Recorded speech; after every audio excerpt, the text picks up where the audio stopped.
भारतीय reserve bank यानी कि जो भारत के जो पहले रिजर्व बैंक के गवर्नर थे, पिछले साल वो रिटायर हुए और उनका नाम था शक्तिकांत दास। अब वो प्रधानमंत्री नरेंद्र मोदी के सचिव 2 नियुक्त किए गए हैं। शनिवार को कैबिनेट, जो केंद्रीय कैबिनेट की नियुक्ति समिति है, इस पद के लिए उनकी नियुक्ति को मंजूरी दे दी है। पर सवाल कि आखिरकार जो शक्तिकांत दास हैं वो कौन है और इतनी बड़ी जिम्मेदारी उन्हें किस तरह से मिली है और इससे पहले उन्होंने क्या क्या जिम्मेदारी निभाई है। तमाम सवालों के जवाब लेके मैं आपके साथ हाजिर हूं, केशव पांचाल, और आप देख रहे हैं द न्यूज़ 15 की खास पेशकश कौन है।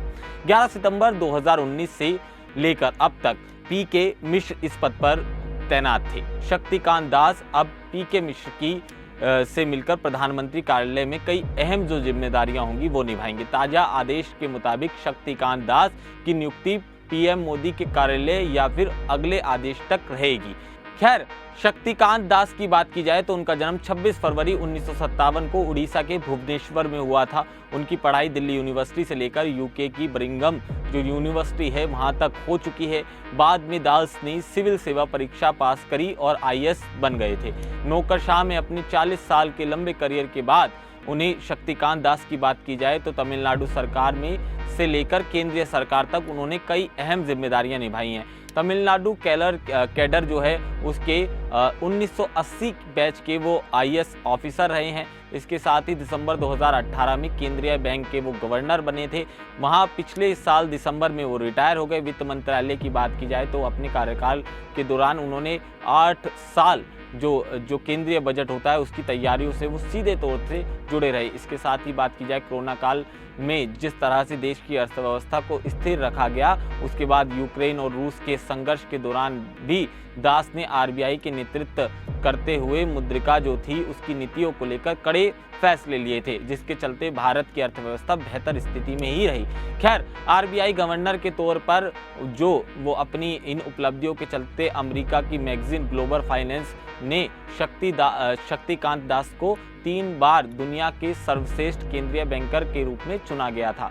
खैर, इनके बाद की बात की जाए तो 2 बार उन्हें ये सम्मान लगातार मिला। 2024 में global finance centre banker report cadres की बात करें तो उन्हें A+ रैंकिंग जो होती है उसमें रखा गया था। अब इनकी उपलब्धियां क्या कुछ रही आरबीआई के दौरान वो एक बार आपको बता देते हैं। तो पहला जो था कि नवंबर 2016 में जब सरकार अचानक से 500 और 1000 की करेंसी नोटों को बंद कर दिया था, तब शक्तिकांत दास आर्थिक मामलों के सचिव थे। ऐसे में नोटबंदी की पूरी प्रक्रिया के दौरान उनकी अहम भूमिका रही। उस समय सरकार ने इस कदम को काले धन, भ्रष्टाचार, आतंकवाद के विरोध में अंकुश लगाने के लिए उस उद्देश्य से इसे उचित ठहराया था, लेकिन कई लोगों ने आम आदमी को होने वाली परेशानियों के लिए इस फैसले की आलोचना की थी। हालांकि दास की बात की जाए तो इस फैसले का बचाव किया था उन्होंने और धीरे धीरे हालात सामान्य करने का जो अभियान था उसे जारी रखा था। शक्तिकांत दास की बात की जाए तो अलग अलग अप्रत्यक्ष करों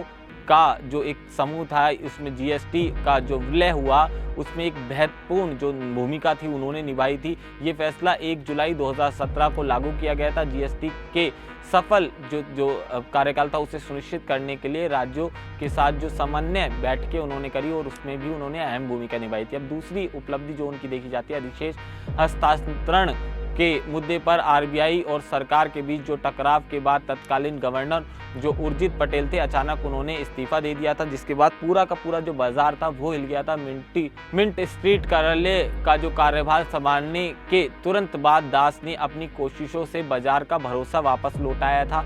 इसके साथ ही उन्होंने न केवल बाजार की चिंताओं को दूर किया था, बल्कि सरकार के साथ जो मिलकर था वो बड़ा सुलझापूर्वक काम किया था। इसके साथ ही दास ने आरबीआई गवर्नर के रूप में कार्यभार संभालने के बामुश्किल 1 साल बाद कोविड ने दुनिया को अपनी चपेट में ले लिया था। एक प्रमुख आर्थिक नीति निर्माता की बात की जाए तो उसके रूप में दास को लॉकडाउन के कारण होने वाले जो व्यवधान थे उनमें प्रतिबंधित को एक बड़ा चुनौतियों का सामना करना पड़ा था। उन्होंने नीतिगत रेपो दर की बात की जाए तो 4% से ऐतिहासिक निम्न जो स्तर था उस पर लाने का विकल्प चुना था। इसमें लगभग 2 साल तक काम ब्यूरो जो दर थी वो व्यवस्था जारी रखी गई थी ताकि लॉकडाउन से बुरी तरह से प्रभावित जो अर्थव्यवस्था है उसे मदद मिले। इसके साथ ही शक्तिकांत दास ने आरबीआई का गवर्नर पद संभालने के बाद आरबीआई की जो व्यवस्था थी उसे बड़ा दुरुस्त करा था और मीडिया और कह लीजिए आरबीआई के बीच में एक सामंजस्य बैठाने का काम किया था।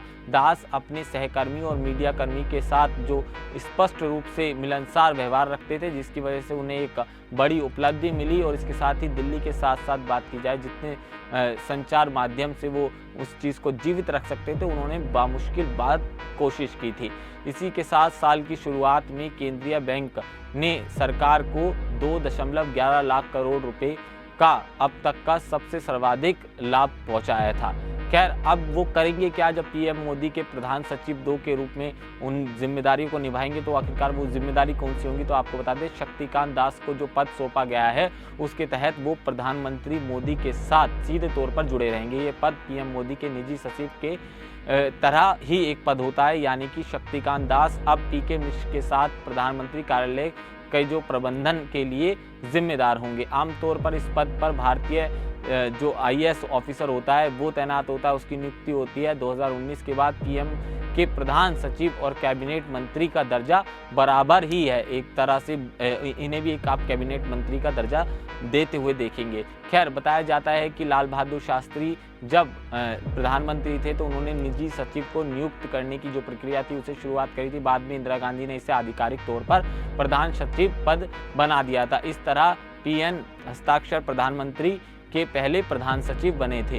ये प्रधान सचिव आमतौर पर भारत के जो प्रधानमंत्री कार्यालय में प्रशासनिक प्रमुख की जिम्मेदारी निभाता है। हालांकि उनकी जिम्मेदारी सिर्फ पीएमओ के कामों और प्रबंधन तक ही सीमित नहीं रहती। प्रधान सचिव घरेलू मामलों से लेकर विदेश नीति के मसलों पर प्रधानमंत्री मोदी को सलाह देने का काम करता है, या जो भी प्रधानमंत्री होंगे उन्हें सलाह देते हैं। इसके अलावा वो प्रधानमंत्री के निर्देश पर अलग अलग मंत्रालयों और विभागों के कामों की निगरानी भी करते हैं। प्रधान सचिव की बात करें तो पीएमओ में आने वाले दस्तावेज कार्यक्रम से लेकर अधिकारियों के कामकाजों का वो रिकॉर्ड रखते हैं। इसके अलावा वो प्रधानमंत्री को भेजे जाने वाले अलग अलग मंत्रालयों की फाइल्स और निर्देश से सीधे पीएम तक पहुंचाने का भी काम करते हैं। अब ऐसे में शशिकांत जो हैं वो किस तरह से इस जिम्मेदारी को निभाते हैं और इतना बखूबी आगे बढ़कर दिखते हैं, लिहाजा गवर्नर के पद पर भी रह सकते हैं। और शक्तिकांत दास अब एक बड़ा नाम प्रधानमंत्री मोदी के साथ जुड़ा है, तो लिहाजा अब देखना होगा कि पीएमओ की गतिविधियों में कितना ज़्यादा और तेजी देखने को मिलती है, या फिर इस पद पर